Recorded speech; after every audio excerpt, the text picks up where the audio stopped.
et qui s'arrangeait pour que ces dangers n'existent pas. Donc un bon voyant était celui qui voyait des dangers qui n'arrivaient jamais. Avec cette publicité, ça ne marcherait pas beaucoup de nos jours. Oui, c'est-à-dire qu'aujourd'hui, ça a presque l'effet contraire. C'est-à-dire que le voyant incrémente dans l'esprit de celui qui vient de voir le fait qu'il va se passer telle chose, et donc il ne manque pas de fabriquer, s'il croit à son voyant, ce futur. Il se crée un potentiel qui finalement va se réaliser. Il le fabrique avec le voyant. Mais un voyant peut aussi voir des bonnes choses à réaliser. À ce moment-là, il peut engager son client vers une bonne voie. Le voyant n'est pas simplement celui qui voit des dangers qui n'arrivent jamais, mais qui peut voir aussi des bonnes choses qui pourraient arriver si on fait ce qu'il faut pour l'actualiser. Donc préparer un futur pour le vivre est une chose normale pour celui qui connaît la loi. Ensuite, en ce moment, il faut savoir une chose, c'est que nous vivons la fin d'un cycle et que cette fin du cycle nous ouvre toutes les portes du futur.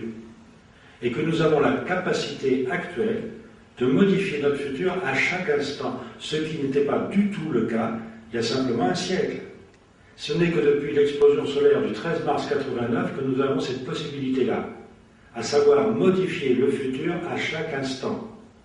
Chaque instant, nous fabriquons un futur, c'est écrit, comme disait Mahomet, tout est écrit, mais maintenant nous avons la gomme.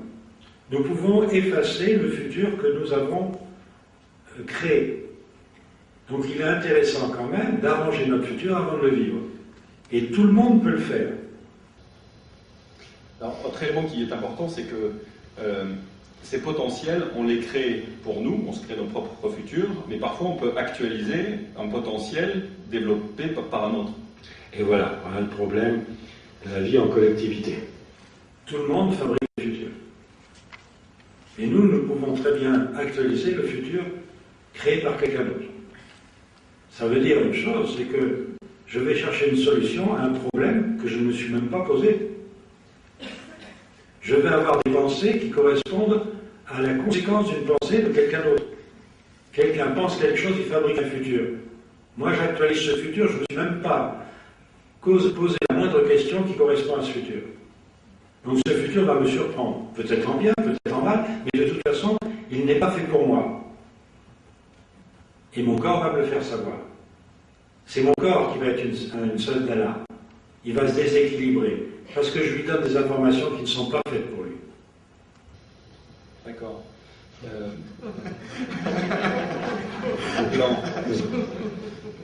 Ces informations qui ne sont pas faites pour lui, alors qu'est-ce qu'il faut faire? Qu'est-ce qu'il faut faire pour éviter cela? Et qu'est-ce qu'il faut faire pour rétablir un équilibre? Alors il faut faire appel à ce double, et ce double est une loi. Je vais vous donner une des lois qui exige ce double. Nous avons donc 3 temps pour bien vivre, passé, présent, futur. Je le répète, la question se pose dans le passé, la réponse se forge dans le futur, et nous ne sommes qu'un intermédiaire entre question et réponse. Le problème est, pourquoi un double? Si je suis capable d'aller voir dans les ouvertures temporelles mon passé et mon futur, je n'ai pas besoin d'un double. Et voilà, la loi est assez ferme là-dessus, à savoir que je ne peux pas être à la fois dans le passé et dans le futur. Je peux être dans le passé et dans le présent sans aucun problème. Je peux être dans le présent et dans le futur sans aucun problème. Mais je ne peux pas être en même temps dans le passé, dans le présent et dans le futur. De ce fait, je ne peux jamais avoir la réponse à ma question en même temps. Donc si je me pose une question et que plus tard, j'essaie d'aller voir la réponse alors que j'ai oublié la question, ça ne me sert à rien. Pour être sûr d'avoir ma question et ma réponse, il faut être deux. Il y en a un qui vit dans le passé présent et l'autre qui vit dans le présent futur. De ce fait, à deux, je peux être capable d'avoir ma question et ma réponse. Le problème, c'est que si je vais chercher ma question, je n'ai pas ma réponse, et si je vais chercher ma réponse, je n'ai pas ma question. Il faut donc faire appel à cette autre partie de nous-mêmes qui possède le chaînon manquant.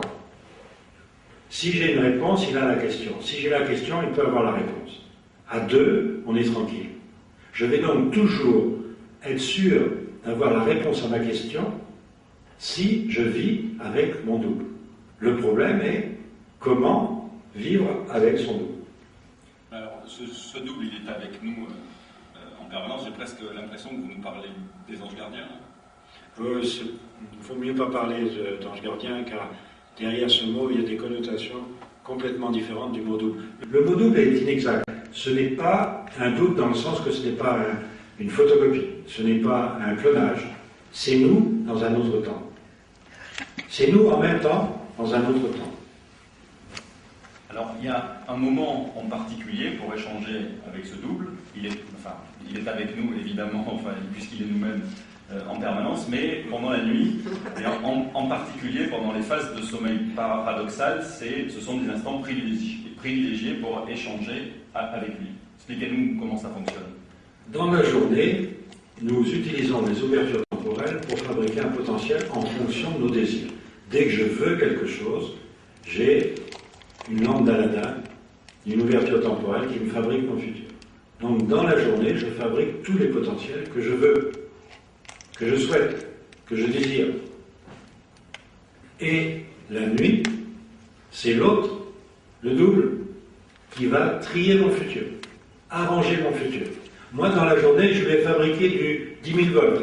La nuit, il va me remettre ça en 220 volts. J'ai fabriqué du 10 volts le jour, il me arrange ça la nuit en 220 volts. De ce fait, le lendemain matin, quand je me branche, je suis sur du 220. Et je me sens bien. Alors, à force de comprendre cela, je me dis, mais pourquoi fabriquer du 1000 volts ou du 10 volts? Autant l'aider en fabriquant moi-même du 220. À ce moment-là, il va être beaucoup plus performant puisqu'il ne va pas passer son temps à rectifier mes erreurs. Je vais avoir cette fois-ci un partenariat pour arranger le futur collectif. C'est-à-dire que je vais être capable de fabriquer des potentiels qui ne feront de mal à personne. Alors là, il y a une loi. Toute simple, toute bête, puisque tout le monde peut récupérer le potentiel que je fabrique. Si je fabrique un potentiel qui est en harmonie avec mon double, déjà, je fabrique du 220 volts pour tout le monde. Donc la loi la plus simple qui a été dite de tout temps, c'est penser à faire à autrui ce que tu aimerais qu'autrui pense à te faire. Avec cette règle-là, on est tranquille. Je fabrique toujours un potentiel que tout le monde pourra actualiser. Alors vous allez dire, bon ben, je ne m'occupe pas des autres, ils actualisent ce qu'ils veulent. Et non, c'est que ça va bien plus loin que ça, il y a la responsabilité. Si je fabrique un potentiel détestable et que quelqu'un l'actualise et vit une vie détestable, je suis responsable de cette partie détestable de la vie de ce personnage. Je suis co-responsable. Si je n'avais pas fabriqué ce potentiel, cette personne n'aurait pas pu vivre ce qu'elle a vécu. Et ça peut aller très loin. Oui, c'est-à-dire que nos pensées sont presque plus importantes que nos actes. Oui, nos actes, non. C'est pour ça que ça a été très mal traduit, cette phrase, parce que cette phrase qui était grecque, qui a été donnée il y a 2000 ans, a été traduite, ne fais pas à autrui ce que tu ne veux pas qu'il te fasse.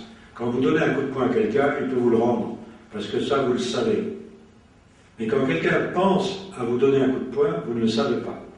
Il fait autant de dégâts dans le futur. Et vous pourrez actualiser les conséquences de cette pensée, et ça peut être dramatique. C'est pour ça que la pensée est beaucoup plus importante que l'acte. L'acte est visible, l'acte peut se réparer.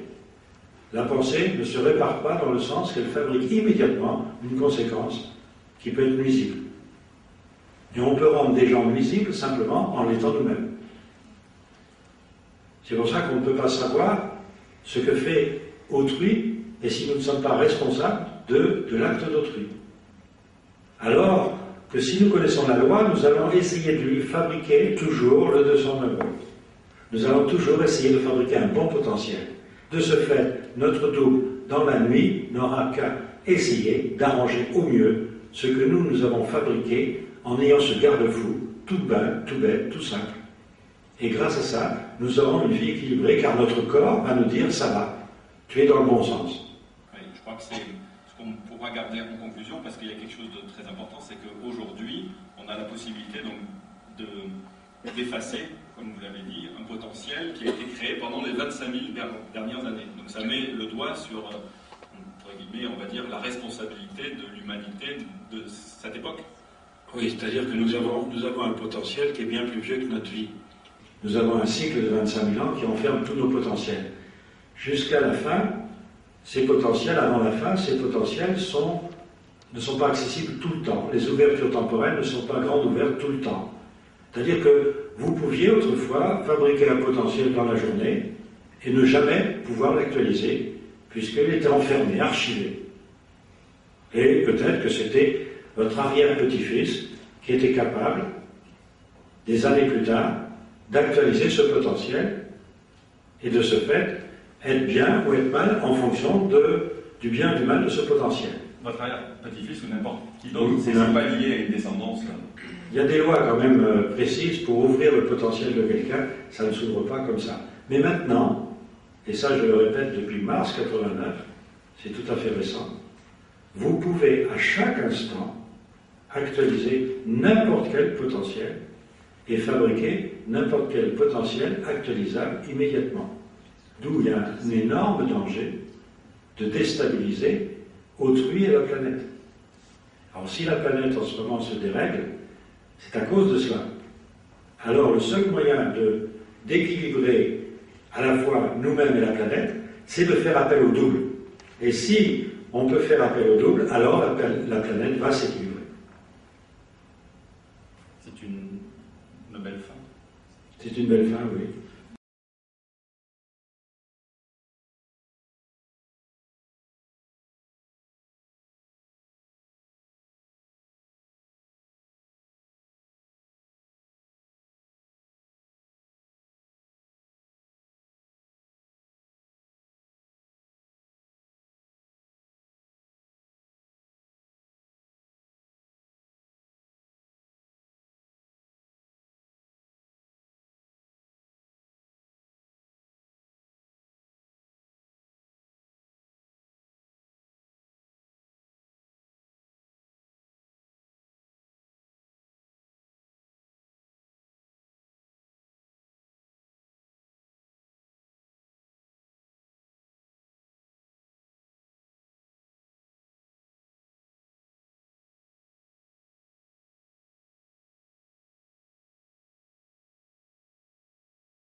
Donc je vous propose, avant de donner la parole à Jean-Pierre, de vous le présenter assez rapidement. Alors moi je trouve que c'est un homme étonnant, j'allais dire à 3 titres. Vous allez voir que ça va aller crescendo. Le premier, c'est que c'est un scientifique de haut niveau. Moi je dis qu'il est nobélisable, mais lui me dit que c'est pas forcément un signe de reconnaissance. Et il a fait ses preuves extrêmement tôt, c'est-à-dire qu'il fait un cursus en mécanique des fluides qui est express, puisqu'il il fait sa thèse quasiment en 3 ans avec 2 dérogations, parce que dès la première année, il résout une équation sur laquelle toute la communauté scientifique se cassait les dents littéralement. Donc il résout ça de façon tout à fait naïve, mais j'allais dire l'intérêt est tel qu'il fait l'objet d'une publication à l'Académie des sciences, et il est alors le plus jeune à être publié à l'Académie des sciences. Il n'a que 22 ans.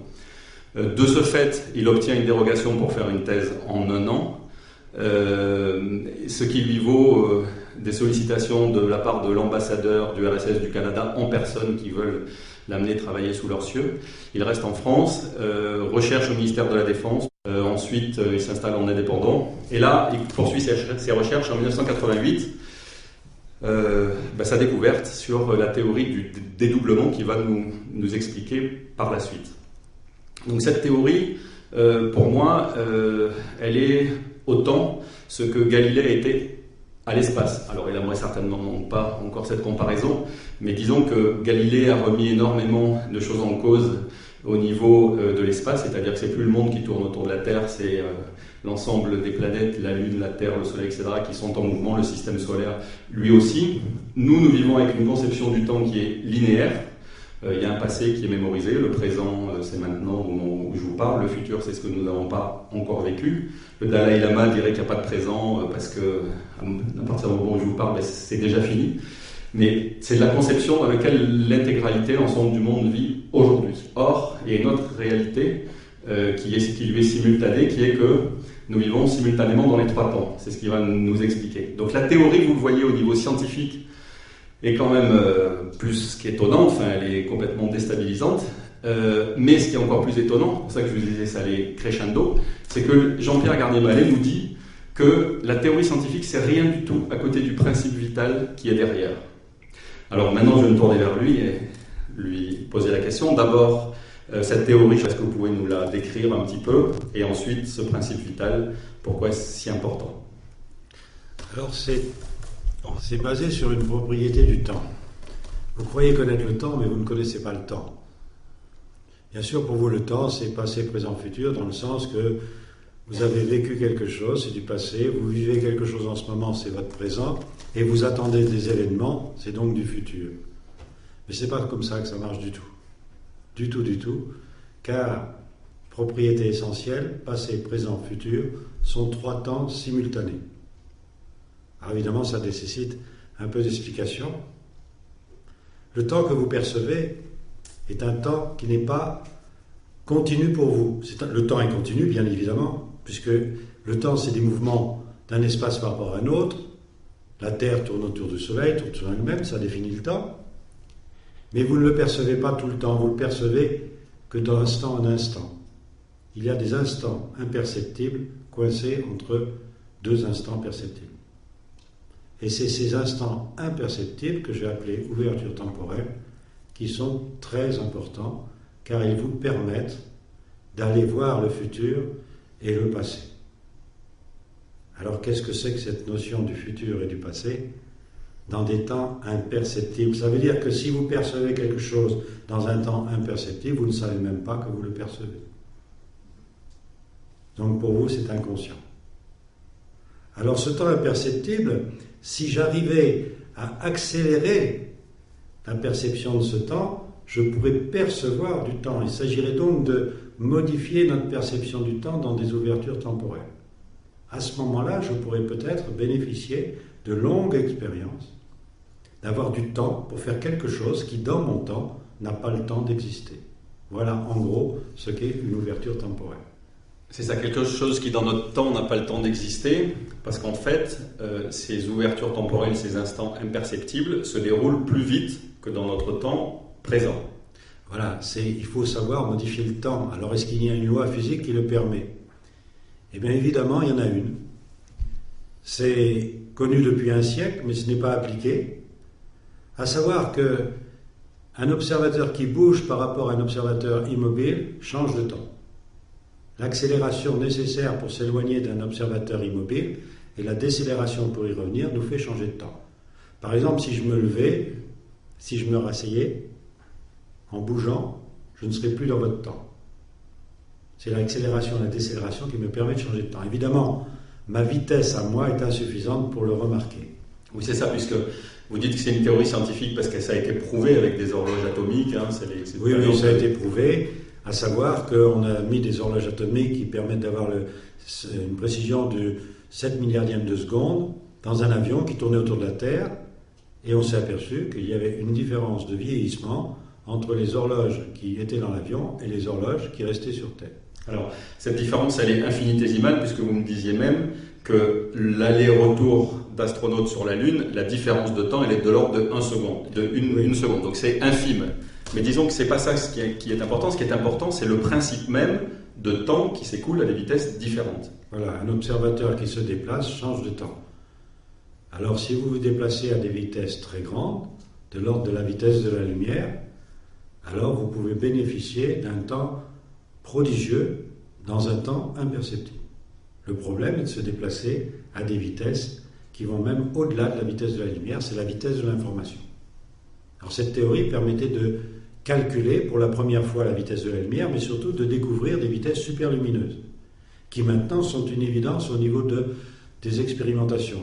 Mais il a fallu quand même attendre la dernière expérimentation de Suarez, qui est très récente, 1998, pour admettre qu'il y avait des vitesses superlumineuses. Mais on a été dans l'excès, puisque maintenant, il y en a qui pensent qu'il y a des vitesses infinies. C'est-à-dire qu'il n'y aurait plus de temps du tout. Car si une information va à une vitesse infinie entre deux objets, on ne sait plus qui envoie l'information à l'autre. Ça veut dire qu'il n'y a plus de temps. Or, ce temps est limité, et la théorie montre que la vitesse maximum, elle est quand même très grande, puisqu'elle est de 857 milliards de kilomètres par seconde. C'est bien au-dessus des 300 000 km par seconde de la vitesse de la lumière. D'accord, donc ça, maintenant c'est prouvé, ça a été mis en évidence. Oui. Alors ce qui est intéressant sur ce temps, c'est qu'il y a, j'allais dire, un ordre. Le présent s'écoule à une vitesse donnée, qui est celle que nous connaissons, mais le futur, lui, il va plus vite, et le passé va plus lentement. Alors, selon la même loi, puisque vous avez des ouvertures temporelles, des temps imperceptibles, qui permettent de découvrir une autre réalité dans laquelle s'effectuent de longues expériences. Ces longues expériences qui n'ont pas le temps d'exister dans notre temps fabriquent un futur, fabriquent un potentiel. Un potentiel dans le sens que si vous voulez le revivre dans votre temps, vous aurez l'impression du déjà vu, pour certains, mais comme c'est un temps imperceptible, vous pouvez aussi avoir l'impression de l'inconnu, et ce déjà vu n'est pas mémorisé et vous donne l'impression du hasard. Vous revivez du déjà vécu, mais sans l'avoir mémorisé, ça vous donne l'impression de vivre le hasard, alors que vous êtes prédestiné. Seulement, comme vous pouvez aller modifier dans un autre temps imperceptible cette même prédestination, alors vous modifiez la prédestination et vous obtenez l'impression du hasard permanent. C'est vous qui déclenchez ce hasard en modifiant ce que vous avez prédestiné auparavant. Alors, selon la même loi, puisque vous bénéficiez d'un futur potentiel dans un temps accéléré par rapport à notre temps normal, il faut bien imaginer qu'il existe un temps ralenti dans lequel existent des ouvertures temporelles et que dans ces ouvertures temporelles, nous vivons. Nous sommes simplement en train de fabriquer le futur de ceux qui vivraient dans un temps ralenti.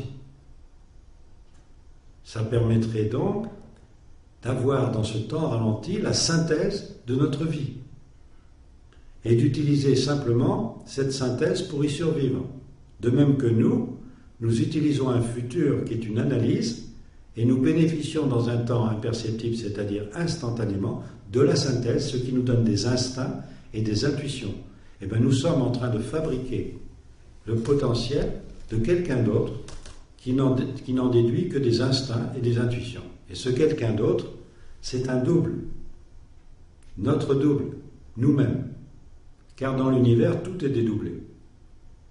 Même ceux qui voient double sont dédoublés.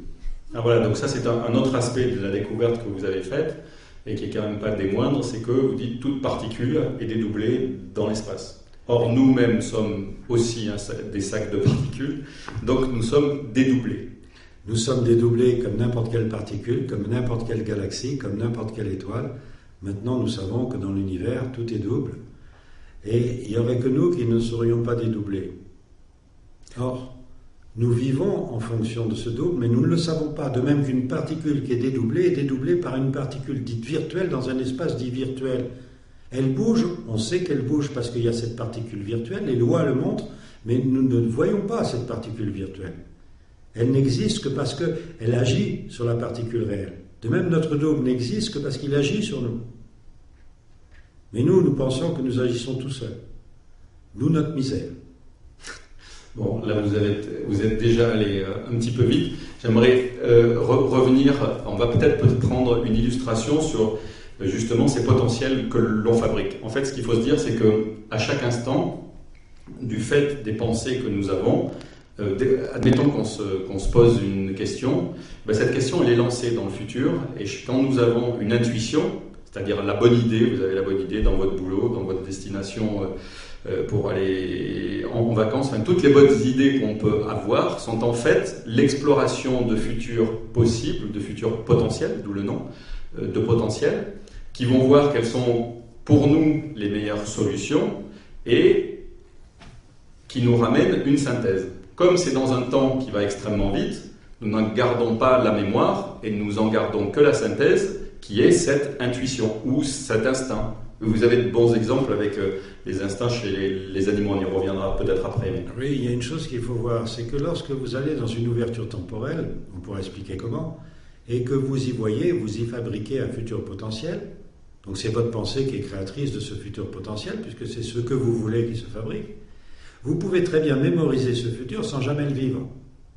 À ce moment-là, il devient du passé, avec le sentiment d'un déjà vécu. Mais il n'a jamais été vécu. Donc le passé, ce n'est que la mémoire du futur, comme disait Paul Éluard, un poète. Un futur qui devient du passé sans jamais avoir été présent. Vous voyez bien que passé, présent, futur sont 3 temps simultanés qui vous permettent de vivre. Vous vivez dans 3 temps. Et pour bien vivre, il faut savoir que vous êtes en fait celui qui était, celui qui est et celui qui sera. Ce que les Grecs appelaient la triade. Et on verra ça la prochaine fois. Mais si nous n'arrivons pas à mémoriser le futur avant de le vivre, nous allons dans l'inconnu. Nous allons dans le déséquilibre. Et si nous sommes déséquilibrés, nous pouvons très bien aller dans le futur, modifier les potentiels pour se rééquilibrer en mémorisant un autre futur que nous allons actualiser le moment venu. C'est ça, utiliser les ouvertures temporelles pour changer son futur, pour bien vivre. C'est-à-dire que si l'on crée un futur, c'est-à-dire un potentiel qui, par exemple, n'est pas le meilleur pour nous, il y a quand même toujours la possibilité de le corriger. Exactement. C'est-à-dire nous pensons quelque chose, immédiatement la conséquence est faite puisque ça se passe dans un temps imperceptible. Cette conséquence, elle peut être bonne, elle peut être mauvaise, ça dépend de notre pensée. Et si nous avons fabriqué quelque chose qui n'est pas fait pour nous, qui est dangereux, nous risquons de vivre quelque chose de dangereux. Mais pire que ça, c'est que n'importe qui peut actualiser le potentiel que nous avons créé. Et si nous avons créé un mauvais potentiel, nous devons être responsables du déséquilibre de la personne qui actualise ce potentiel. Alors soyons concrets, je pense à tuer quelqu'un. Pourquoi? Parce qu'il m'énerve. Je sais bien que je ne vais pas le tuer, mais j'ai pensé à le tuer. La conséquence est déjà là. Et à des milliers de kilomètres de là, quelqu'un pense comme moi, ouvre la porte de ce même potentiel, et lui, il tue réellement parce que j'ai fabriqué ce potentiel. Je suis donc co-responsable de ce meurtre. Vous voyez que notre responsabilité va très loin. Évidemment, il n'y a pas que le meurtre, mais enfin, il y a énormément de pensées qui sont des pensées qui vont dans la violence et l'agression, et je suis donc responsable par ma pensée de la violence et de l'agression des gens qui le mettent en application dans leur quotidien. Et moi qui me crois bien tranquille devant la télé en regardant toutes les mauvaises nouvelles, je ne vois pas ma responsabilité dans tout ce fatras de mauvaises nouvelles. Alors que j'ai peut-être créé un potentiel qui a été actualisé par tous ceux qui fabriquent ces mauvaises nouvelles. Donc ça met quand même un accent, j'allais dire, aigu sur la responsabilité que nous avons de nos pensées. Mais heureusement, il y a un moment privilégié, puisque ces ouvertures temporelles, c'est en permanence, c'est à chaque instant, dans toutes les secondes qui s'écoulent ici, et un moment quand même privilégié pour, j'allais dire, corriger ces potentiels qu'on a pu développer, qui ne sont pas de bons potentiels. Et ce moment particulier, c'est la nuit, et la nuit, il se passe des choses intéressantes. En particulier, votre théorie vient éclairer beaucoup d'inconnus au sujet du sommeil paradoxal. C'est-à-dire que nous sommes une machine à fabriquer du potentiel dans la journée. Chacune de mes pensées crée un potentiel. Potentiel, vous avez l'exemple du potentiel électrique avec du 220 volts pour nous en France. Si vous fabriquez du 220 volts quelque part, vous en bénéficiez chez vous, branchez vos appareils sans aucun problème. Et imaginez que vous fabriquiez un potentiel de 1000 volts. Quand vous allez vous brancher, tout va sauter. Et c'est exactement pareil avec le futur. Si vous ne fabriquez pas un potentiel qui est fait pour vous, alors quand vous vous branchez sur ce potentiel, vous risquez d'être explosé, d'être électrocuté ou foudroyé. Et vous accusez le hasard, la prédestination, un Dieu, un diable? Non, vous-même. Simplement vous-même. Vous avez fabriqué ce que vous actualisez. Alors évidemment, des fois, on actualise un potentiel qui a été créé par quelqu'un d'autre et qui n'est pas fait pour soi. Il y a un bon exemple, c'est les chauves-souris. Les chauves-souris envoient des ultrasons pour voir l'obstacle, pour voir les moustiques qu'elles vont manger. Ben, imaginez 2 chauves-souris, puis il y en a une qui trouve que le moustique de l'autre est meilleur. Parce que l'écho de l'autre chauve-souris montre un plus gros moustique.